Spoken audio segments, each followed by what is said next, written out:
नमस्कार दोस्तों, मैं सौरभ तिवारी यूसीआई डिजिटल सरकारी नौकरी पर आप सभी का हार्दिक स्वागत और अभिनंदन करता हूं। हम लोग पढ़ रहे हैं हिंदी वीडियो 2018 के लिए, लेकिन ये उपयोगी है हर परीक्षा के लिए। चैनल को अगर आपने सब्सक्राइब नहीं किया तो चैनल को सब्सक्राइब करिएगा, वीडियो को लाइक करिए, शेयर करिए, कमेंट करके बताइए वीडियो आपको कैसा लग रहा है। क्रिया का चैप्टर हम लोग पढ़ रहे थे, कई सारी बातें हम लोगों ने जान ली थी। आज हम लोग कुछ क्रियाओं के बारे में हम लोग और जानते हैं, उसी क्रम में देखते हैं। पहली क्रिया हमारे सामने लिखी है अपूर्ण अकर्मक क्रिया। अपूर्ण अकर्मक क्रिया की बात हो रही है। तो आप देखिए कि कुछ अकर्मक क्रियाएं केवल कर्ता के साथ रहने पर पूर्ण अर्थ नहीं दे पाती है।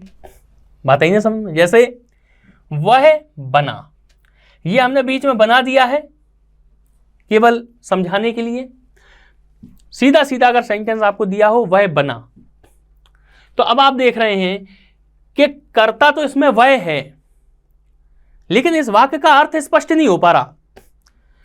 तो कोई आपके सामने कहे कि वह बना, तो आप मन में सोचोगे यार क्या बना, ठीक है ना।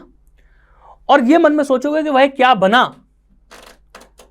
और इस क्या के उत्तर में जो जो शब्द आपके दिमाग में आ रहे हैं वही शब्द तो इस वाक्य को पूर्ण करते होंगे, ठीक है ना। आप कहोगे, वो कहे कि वह बना, तो आप कहो क्या बना? आईएएस बना, पीसीएस बना, वीडियो बना, लेखपाल बना, मंत्री बना, नेता बना, प्रधानमंत्री बना, नौकर बना, चपरासी बना, क्या बना वो?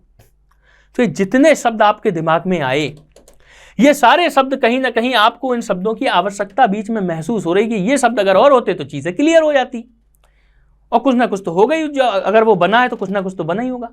लेकिन आपने अपनी कल्पना के आधार पर जिन शब्दों को अपने सम्मुख लाने का प्रयास किया वो शब्द कर्म नहीं है, क्योंकि कर्म तो यहां दिया ही नहीं है। आप कहोगे इसमें कर्म होना चाहिए, तो आपने सोच लिया तो वो संदेहास्पद चीजें हैं, वो कर्म थोड़ी हो जाएंगी। लेकिन शब्द तो आपके दिमाग में आ गया, और जब शब्द आपके दिमाग में आ गया तो उसे कुछ ना कुछ नाम तो देना पड़ेगा। वो कर्म तो नहीं है, ठीक है ना। तो वो क्या हो जाएगा? वो हो जाएंगे पूरक शब्द हो जाएंगे, पूरक शब्द जो आपके दिमाग में आए। बात आई ना समझ में? उक्त वाक्यों में स्वनिर्धारित उपयुक्त शब्द कर्म नहीं पूरक शब्द कहलाते हैं। स्वनिर्धारित, अपने द्वारा निर्धारित, क्योंकि वाक्य तो इतना ही है वह बना। वे कहलाते हैं, क्या कहलाते हैं? धर्मात्मा कहलाते हैं, शैतान कहलाते हैं, चोर कहलाते हैं, पुलिस कहलाते हैं, कवि कहलाते हैं, लेखक कहलाते हैं, ठीक है ना, अभिनेता कहलाते, क्या कहलाते हैं? ये जितने भी शब्द हमारे दिमाग में आए इस स्थान को भरने के लिए, ये सारे शब्द क्या कहलाए? ये पूरक शब्द कहलाए, ठीक है। कर्ता के रहते हुए वाक्य होने पर भी जब अर्थ स्पष्ट ना हो रहा हो तो उसे हम अपूर्ण अकर्मक कहते हैं, कि कर्ता है, कर्म नहीं है, लेकिन भाव हमारा स्पष्ट नहीं हो रहा है, तो वो क्या हो गया? अपूर्ण अकर्मक हो गया। अकर्मक की तो पहचान ही है कि कर्म ना हो। और अगर ये शब्द जो हमारे दिमाग में आए हैं, इन शब्दों को अगर हम कर्म मान लेंगे तो फिर अकर्मक कहां रह जाएगा? सकर्मक हो जाएगा। बताइए समझ में? तो ये क्या है? अपूर्ण अकर्मक है, यानी कि अकर्मक का ही एक प्रकार है, लेकिन कैसे हैं? अपूर्ण अकर्मक है, सकर्मक तो किसी स्थिति में नहीं है। इन्हें हम सकर्मक करने के प्रयास में जिन शब्दों को हम एज्यूम करते हैं, जिन शब्दों की हम कल्पना करते हैं, वो सारे शब्द क्या कहलाते हैं? वो सारे शब्द हमारे पूरक शब्द कहलाते हैं। बात आ गई ना समझ में?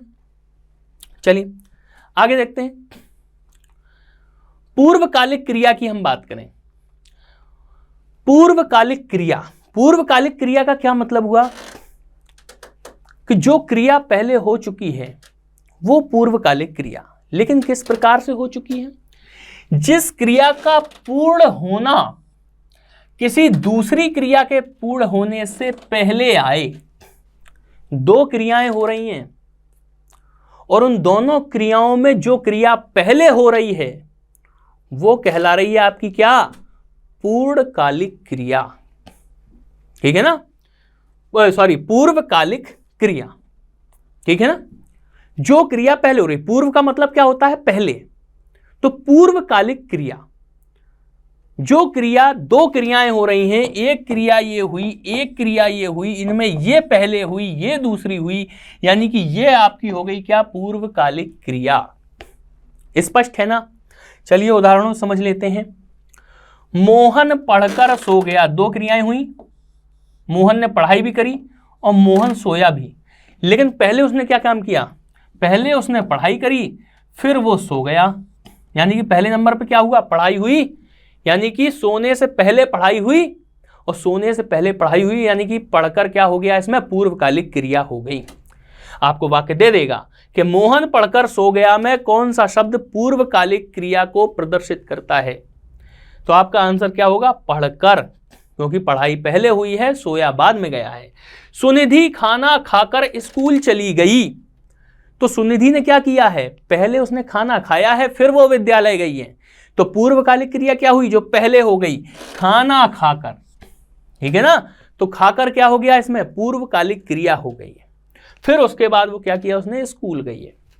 राजीव नहाकर मंदिर गया, तो राजीव ने क्या किया, पहले मंदिर गया कि पहले नहाया, तो राजीव नहाकर मंदिर गया, यानी कि उसने पहले नहाया फिर मंदिर गया, तो पूर्वकालिक क्रिया क्या हो गई, नहाकर, इसमें पूर्वकालिक क्रिया हो जाएगी। क्लियर है?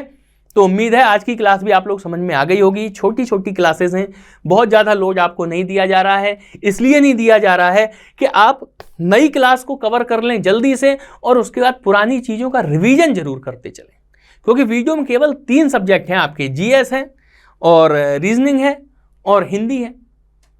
तो इन तीनों का आप जितनी बार रिवीजन करेंगे और अभी से अगर आप लग गए होंगे बिल्कुल क्रम से कि नहीं अब जब तक परीक्षा नहीं हो जाए, देखो परीक्षा होनी है, ये बात तो तय है। अब कोई किसी प्रकार की बात करे तो उन बातों में मत आओ, ये मान के चलो कि परीक्षा होनी है और जो समय आपको मिल रहा है वो आपके लिए सौभाग्यपूर्ण होना चाहिए, ना कि आप फिजूल की बातें करो कि यार उन्हें तो करवाना ही नहीं है, कार्यक्रम वो परीक्षा करवानी ही नहीं है, आयोग बहाना कर रहा, आयोग ये कर रहा, आयोग वो कर रहा। जिस चीज़ में तुम्हारी चलनी नहीं है, जिस चीज़ में तुम कुछ कर नहीं सकते हो, उसमें इतनी बातें करने की क्या आवश्यकता है। कर सकते हो आप पढ़ाई, तो वो काम करो। जिस दिन परीक्षा होगी उस दिन परीक्षा दे ली जाएगी, देख लिया जाएगा। मान लो 15 दिन बाद डेट आ जाए परीक्षा, क्या कर लोगे तुम वहां पे जाके, ठीक है ना। तो अपनी क्षमता के हिसाब से बात करना चाहिए। पढ़ाई करना हमारे अधिकार क्षेत्र में है, तो पढ़ाई करिएगा। जब आपका सिलेबस पूर्ण हो जाए, कंप्लीट हो जाए, आप ये कहोगे नहीं यार अब हम संपूर्ण हैं, चाहे जिस दिन परीक्षा करा लो, उस दिन फिर आप घबराना शुरू करो। और जब आप तैयार ही नहीं हो तो फिर ये नौटंकीबाजी वाली बातें करने की कोई आवश्यकता आपको नहीं है, ठीक है। मिलते हैं कुछ अन्य प्रकार की क्रियाओं के साथ में अगली क्लास में। चैनल को सब्सक्राइब करिए, वीडियो को लाइक करिए, शेयर करिए और कमेंट करके बताइए वीडियो आपको कैसा लगा। बहुत बहुत धन्यवाद।